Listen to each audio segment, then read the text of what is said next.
What's going on, everyone? In this video, I'm going to show you the exact step-by-step process that I would use if I was trying to build my business to $50,000 recurring revenue here in 2025. This is the exact 7-step plan that we have used in our business to scale it to $150,000 consistent months, how we've done it with our personal injury marketing attorney agency to scale that to 7 figures, and how we've helped hundreds of other people in our community reach multiple 6-figure and 7-figure run rates in their business.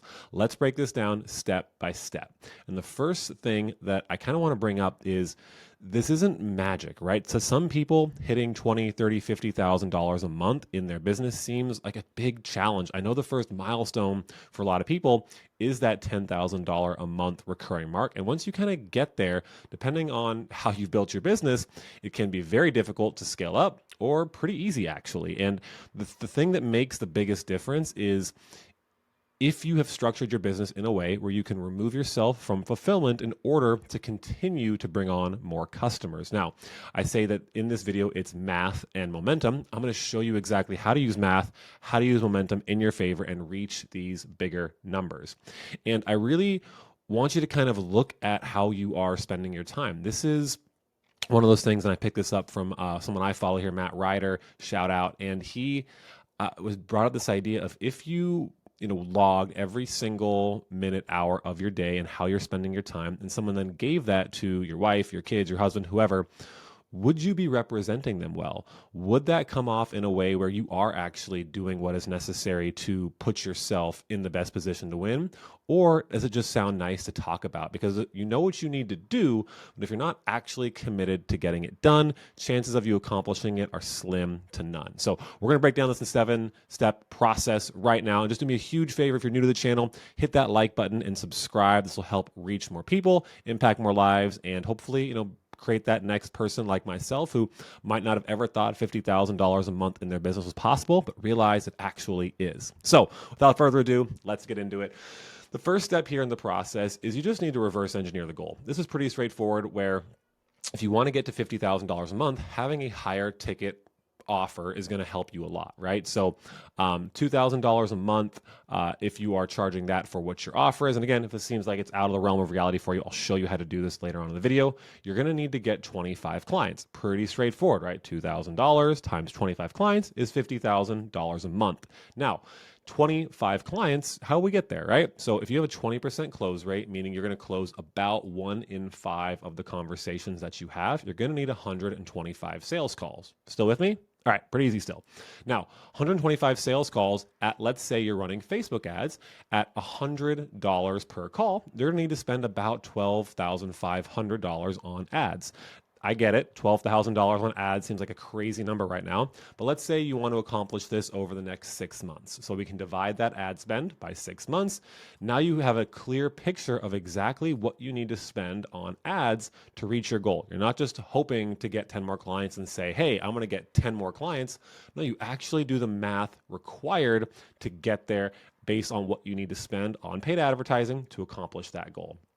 I'm going to show you how to actually kind of manufacture that ad spend in step 3, so you don't have to kind of go out of pocket right now for that if you don't have the budget for ad spend. But stay tuned to the video. We'll get there in just a little bit. All right, on to step number 2. You need to develop some type of high value skill.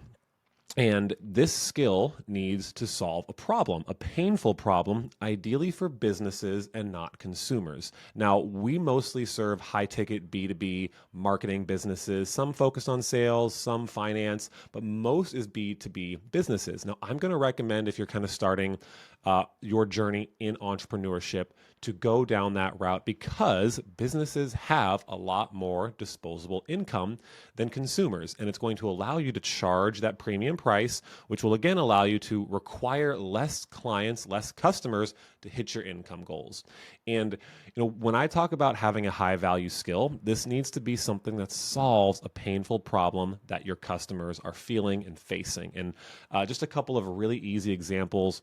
Obviously here in 2025, AI being a huge hot topic, a lot of businesses wanting to learn how to leverage AI, whether that is a voice receptionist or a chat bot or prompts to help kind of run their business more efficiently.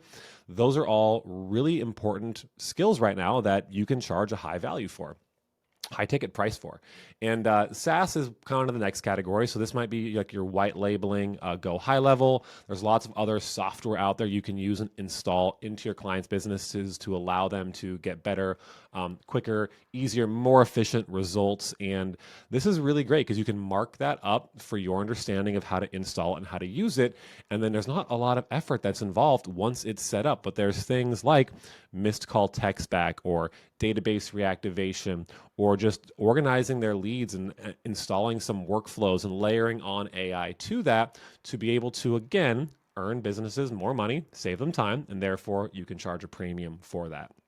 And one of the most classic, been around since the dawn of really any media, like newspapers, even like 100+ years ago, is advertising, right? Knowing how to use direct response copywriting in advertising, regardless of the medium, to attract more buyers to your customers. And this is going to obviously be super valuable and put you in the box of need to have versus nice to have, so that people want to continue paying that.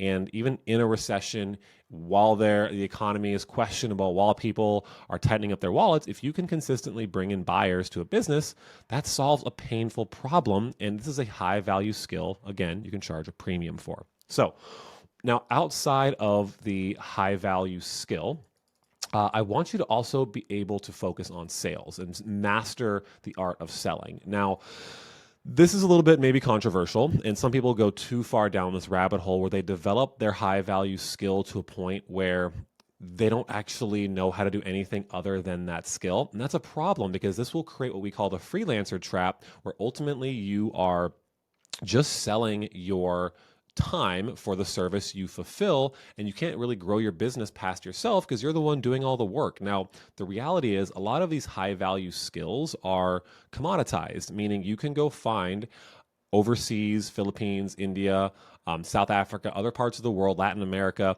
where people already know how to do these things really well.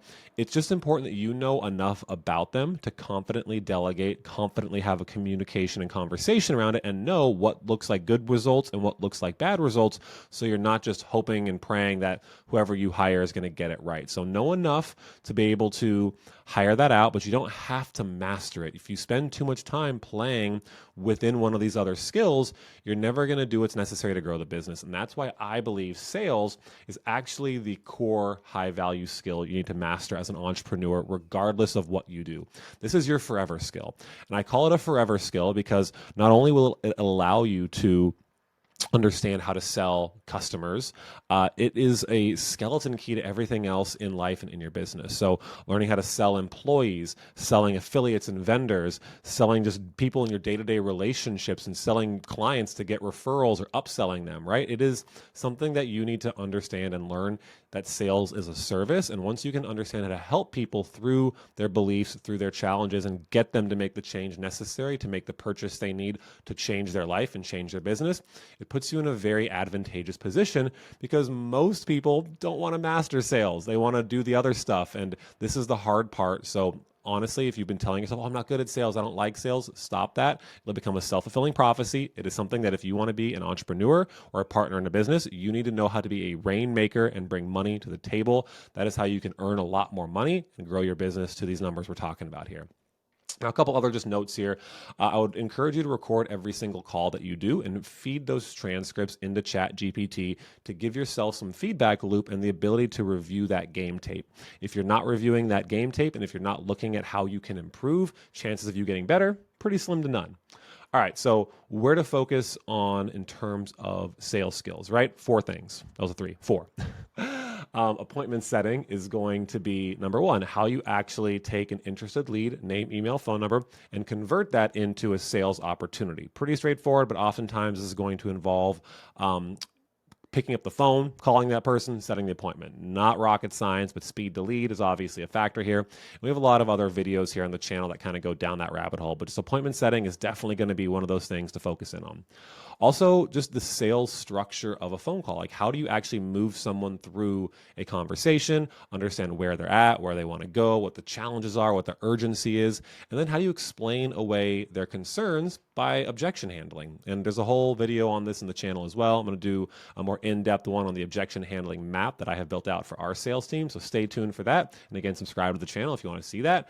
But the final thing is also just understanding how to be empathetic and what emotional drivers move people to actually make decisions. Because you've probably heard people buy based on emotions, but they justify that with logic. And if we're staying at the surface level of what is painful and not going those 5, 6, 7 layers deeper of what's the real thing that they're trying to avoid, what's the pain they're trying to hide from, because just like, well, my business might not make as much money, isn't as deep as, well, if my business doesn't survive, I won't be able to provide in the way that I want to for my family, and I'll have to downgrade my lifestyle and sell my car. And like now it starts to get painful, right? And so we got to be able to bring people there without being pushy, without being deceitful or manipulative, and doing it in a way where we're actually serving people that we know we can actually help.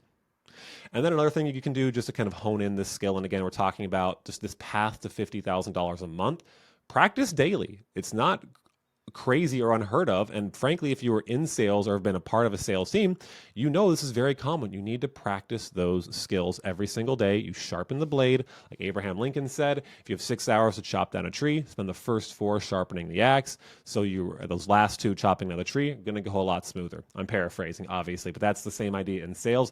If your blade is sharp, you will be much more prepared to handle conversations on sales calls and won't be surprised when a prospect says, I need to think about it, or gives you a very common objection that you should be prepared to handle. All right, number 3 is you need to structure some type of premium offer. Again, if you want to get to that $50K a month, we're talking $600,000 a year in revenue and a run rate for your business, the best thing you can do for yourself is to niche down into industries that have high customer lifetime value. So simply put, you want to sell to the rich. And the reason being is wealthy people can obviously afford to pay more, but more importantly, industries that have high customer lifetime value mean that you don't have to get a lot of clients for your client for them to be able to afford to pay you, right? If you want to charge $2,000 a month and you can get this roofing client, this roofing business, 3 to 4 additional jobs every month that are $10,000, $15,000, $20,000 jobs, it's a no-brainer to continue to pay you at that rate. But when you're working, let's say, with a pizza shop, how many slices of pizza or like pizzas do you have to sell to break even on $2,000 a month? It's a lot, right? And so the economics aren't necessarily working in your favor.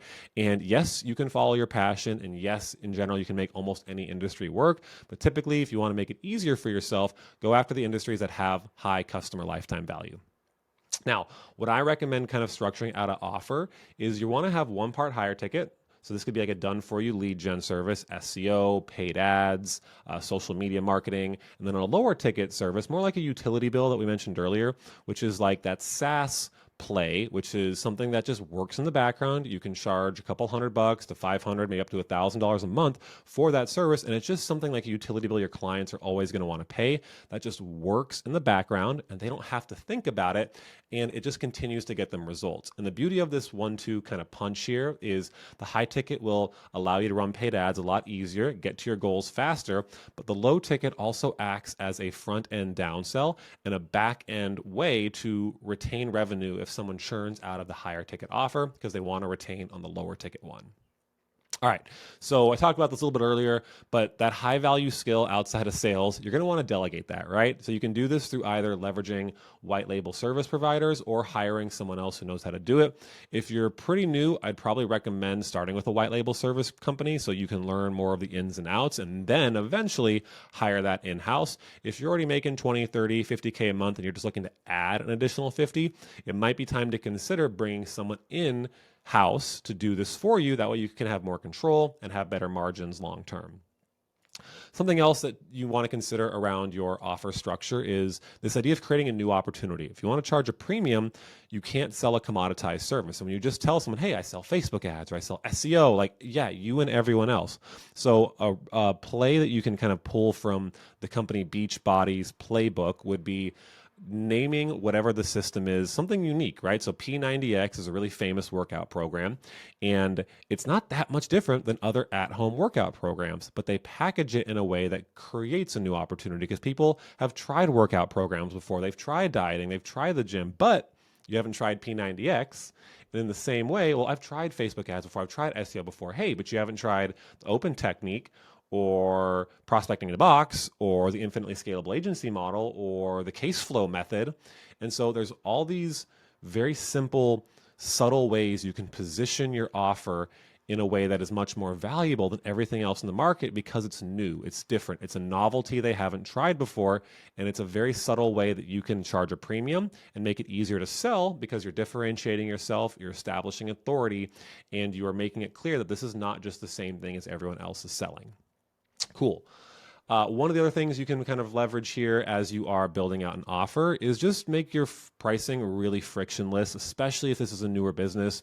So we have this framework called Leoli, where it's essentially love it or leave it, and you can give them a temporary discount on the first month or two of the service to try it, then they can decide whether or not they want to leave it. We leverage something in some cases through Leoli that's a weekly pricing model, so someone can actually pay for the program weekly for a month and then continue to pay weekly, or incentivized to pay longer term by getting a discount by going month to month or quarter to quarter.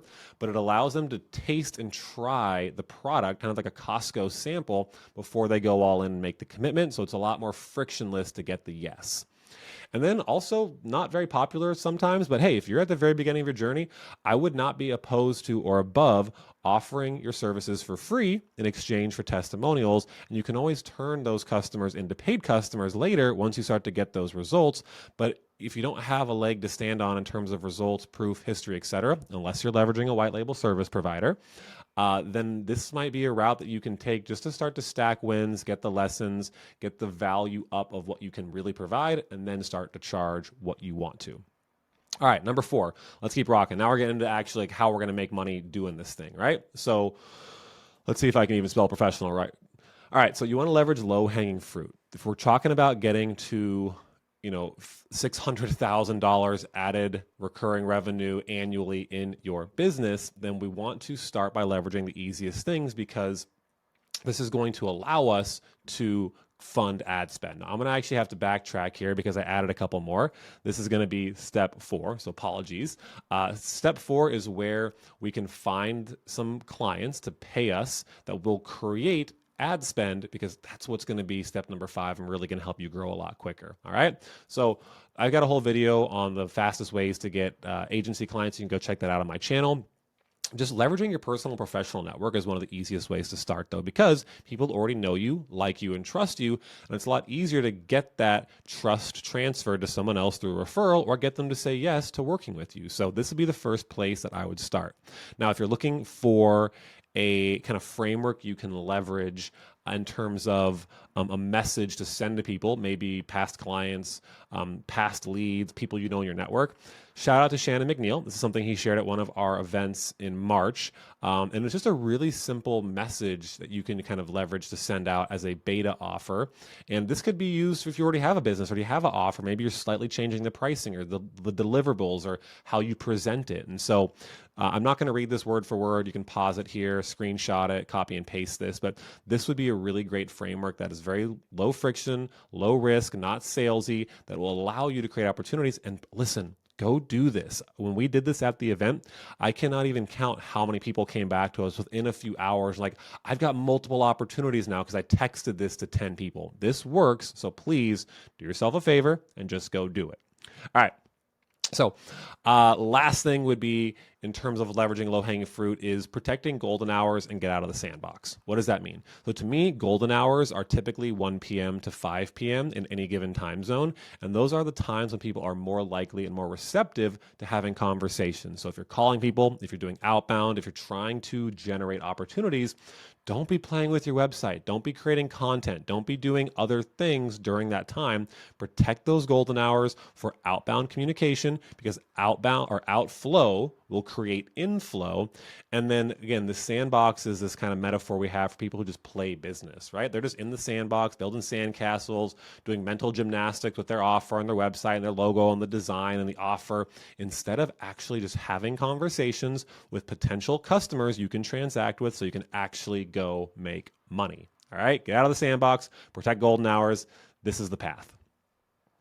All right, a couple more to bring this bad boy home. paid ads. Every dollar that you spend on paid ads should teach you something. If not, you're paying your tuition without attending class. What do I mean here? A lot of people think, oh, I can just spend $500 on ads one time and then it's going to work. And then if it doesn't, I give up. Ads aren't for me. That is the wrong mindset to have. You need to be comfortable with probably spending in the neighborhood of $1,500 to $2,000 just to start, to get some data back to make an informed decision on how to improve the ads and make them better. Now, if this is something you need help with and you're not clear, check out our program. There's a link in the description below. You can see if we'd be potentially a good fit to work together. We will show you how to do this. You do not need to learn all of the ins and outs of how to run Facebook ads in every single nuance and detail. You just need to know enough to have some good copy, some good creative, speak to the pain you can solve for your core audience, put those ads out there and start to generate opportunities back. Now, every time, again, you're not getting those opportunities back, you need to look at what the data is telling you. What is your cost per impression, right? What is your cost per lead, your cost per call? Eventually, what is your cost per acquisition so you can do that math to reverse engineer your actual goals? All right, when you're running paid ads, especially in the copy, and there's this saying, I remember Ogilvy on advertising, one of my favorite books here up on my shelf, talks about this idea where once you've written your headline, you spent about 80 cents of every advertising dollar. So it's that important where it's this 80-20 principle where maybe 20% of the effort actually produce 80% of the result. And that's in the headline. What is your hook? What is your promise? And the best thing you can do is sell away pain. When the more you focus on what you do and the features and the widgets, and instead of selling away pain or selling a dream state, you're not going to get the kind of results you want. The easiest example I can have for this is the iPod. So some of you may be a little young here, but when Apple initially launched the iPod, it wasn't the first MP3 player to the market, right? Lots of other MP3 players existed. And they would talk about things like, battery life or storage size or the LCD screen attached. And Apple's little slogan for the iPod was 1,000 songs in your pocket. That was it. And that explained very simply and very elegantly the power of what it can do versus all of the features and widgets that it has. And this is the same thing you want to consider for your offer, is how can you frame it in a way that is selling away pain. I have a whole video again here on the channel that talks about like the exact ad scripts we kind of recommend or templates you can use. So go check that out, use it, make some money, and then remember who gave it to you.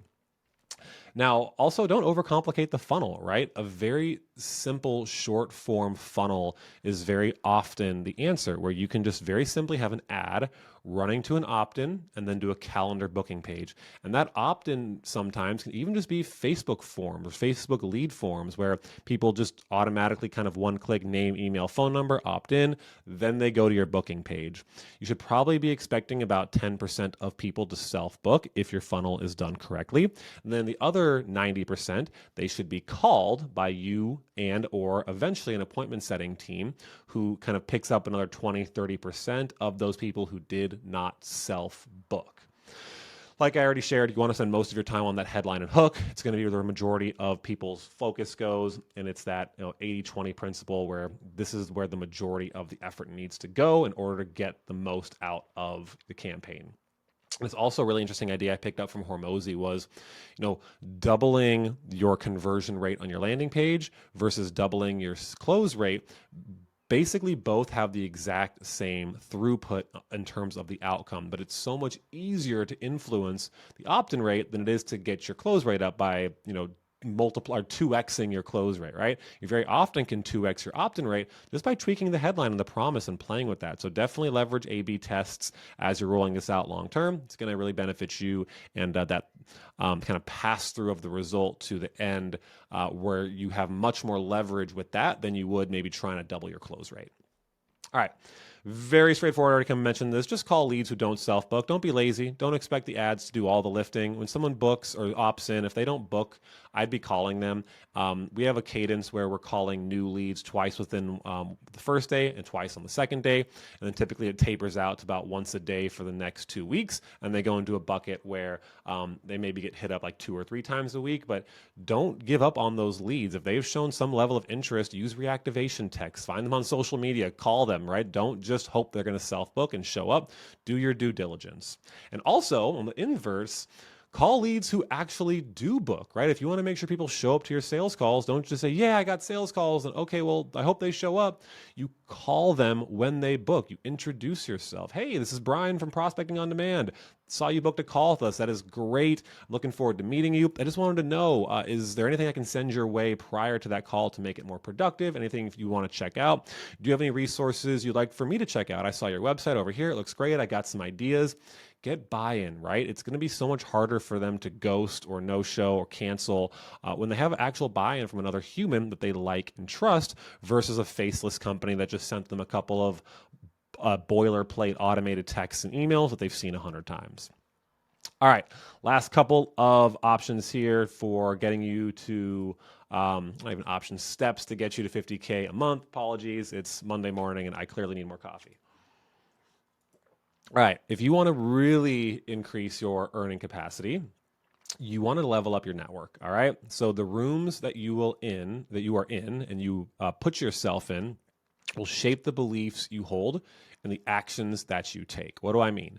So you've very likely heard the saying, you're the average of the 5 people you spend the most time with, but you're also the average of the 5 people that you compare yourself to. And so no offense to your loser friends, but if you're hanging out with a bunch of people who aren't doing anything to put themselves in a better position, the likelihood that you are very similar to them is pretty high. So you need to do yourself the service of going and finding masterminding, coaching, associations, groups for not only the business that you're in, but the businesses that you want to serve. You want to be able to ingrain yourself into these communities. And very often, people who attend these types of events and masterminds are already in advantageous winning positions. So not only do you get the benefit of learning from them, you get the benefit of being able to transact with them in a way where everyone else who's hiding online, too afraid to get out there in the real world and meet people and shake hands, kiss babies belly to belly, they're not going to get this benefit. And again, there's this like, know, and trust factor that is huge, especially towards the early stages of your business. This will put you in an advantageous position. I remember when I started my agency in the patio furniture space, I was able to connect with a retailer who was friends with a manufacturer. That manufacturer introduced me to dozens of retailers, published my content through their website, sent emails out on my behalf to their retailers, brought me along when they did these big events out in Chicago for the International Casual Furniture Association. That was the group they called it. And I met the publishers of that magazine there, the ICF magazine. They put me on one of the covers of one of the news articles they did. And this is how you can start to have this momentum, right? I talked about math and momentum at the very beginning. This is where you start to stack these wins by actually getting ingrained with the people who are making moves in your industry. It's not just for your own niche, where it's like if you're running a marketing agency, for sure find a marketing agency mastermind and coaching program, mentorship that you can get help, not do it all yourself. But the industry that you serve, go find that as well. Both are extremely important. All right, I already kind of talked about niche-specific association. Last little comment here on the leveling up your network. If you want to manufacture relationships, I would leverage something called the interview offer. The interview offer is very simply something where you're going to approach someone who you admire or people who are dream referral sources or dream clients. And you're just going to say like, hey, I'm putting together an interview series featuring some of the most interesting people in XYZ space. Would you be opposed to being interviewed and featured on this? And this is where you can leverage the rule of reciprocity. Once you've done something nice for them, the chances and likelihood of them wanting to do something nice for you skyrocket. So after you do the interview, thank them for their time and see what other ways you can repay them. Hey, is there any way I can help anyone in your network? Is there someone you know who might benefit from hearing like XYZ? And this is where you can forge and manufacture relationships in a really powerful way. All right, last but not least, more, better, and new. And I got new scratched out for a reason, because you're going to have the urge to break your business when things aren't going exactly how you want. You need to be patient. You need to continue to do more of what you're currently doing and better of what you're currently doing before stepping into doing something new. And very often you can get to $1 million run rate, $50,000 a month run rate, this we're talking about in this video, and more by just doing one offer, one niche, and one acquisition channel. The problem is everyone spreads themselves really thin and they do a bunch of offers, a bunch of industries, and a bunch of different ways to get clients. Very often you can just use one of each, go all in, get really, really good, get to that $50,000 a month or $84,000 a month, which is the $1 million a year run rate. Then you can maybe talk about doing something new or different, right? So find what works, do more, do better before doing new.